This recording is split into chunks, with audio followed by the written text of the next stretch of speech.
चुनाव है। चुनाव का मतलब चयन करना, चुनना, और आपके सामने बहुत सारे प्रत्याशी, लेकिन मैं जहां तक समझ सकता हूं कि अगर कोई आपका भाई है जो चुनाव के बाद भी आपका, क्योंकि बुरे समय में आप उनको ताकत दे रहे हैं, कमजोर समय में उनकी ताकत बढ़ाने का काम कर रहे हैं, अगर चुनाव के बाद आपके बीच कोई खड़ा रहेगा तो वो भाई फतेह बहादुर सिंह है, जो आपकी आवाज बन के आपकी लड़ाई को लड़ने का काम करेगा। प्यारे साथियों, जब राजतंत्र था और राजा महाराजाओं से सत्ता छिनी और लोकतंत्र के जरिए जनता के हाथ में आई, तो जो राजकाज कर रहे थे उनको बड़ा धक्का लगा। उनको लगा अब तो गरीबों के बीच के लोग नेता बन जाएंगे और लोकतंत्र में इतनी शक्ति है कि राजकाज उनके हाथ में चला जाएगा, तो उन्होंने षड्यंत्र किया। और षड्यंत्र ये था कि वोटों वाला नेता ना बन जाए, इसलिए नोटों वालों को नेता बनाने का इंतजाम किया गया। इसलिए पैसे आधारित चुनाव होते हैं और खूब जमा के पैसा, दम लगा के पैसा पानी की तरह बहा जाता है। लेकिन बड़ी चिंता होती है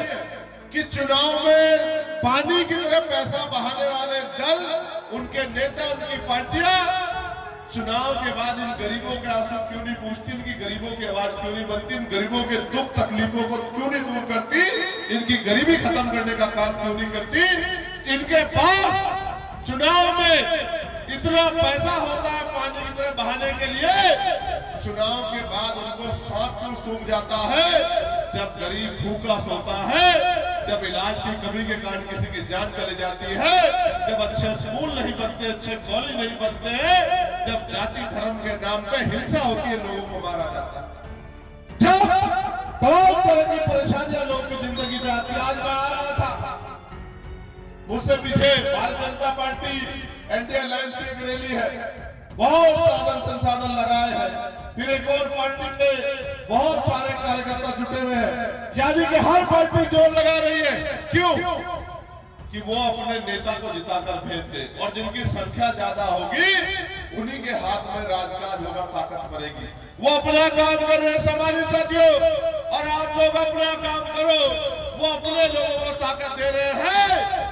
और आप अपने लोगों को ताकत दो जो आपकी लड़ाई को लड़ना चाहते हैं, आपके आवाज मानना चाहते हैं।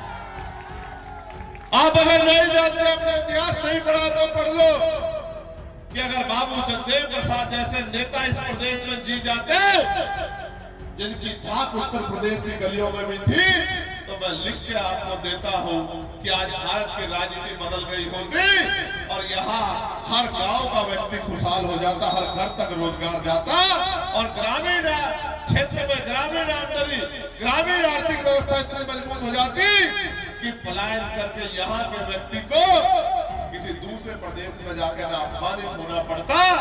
ना अपने परिवार से दूर रह के रोटी के लिए संघर्ष करना पड़ता। 8 घंटे मेहनत मजदूरी करके, खूब पसीना बहा के, तब जाके रोटी ईमानदारी की, सम्मान की रोटी मिलती है। और इस बिहार में 75 साल से आप लोग जूझ रहे हैं।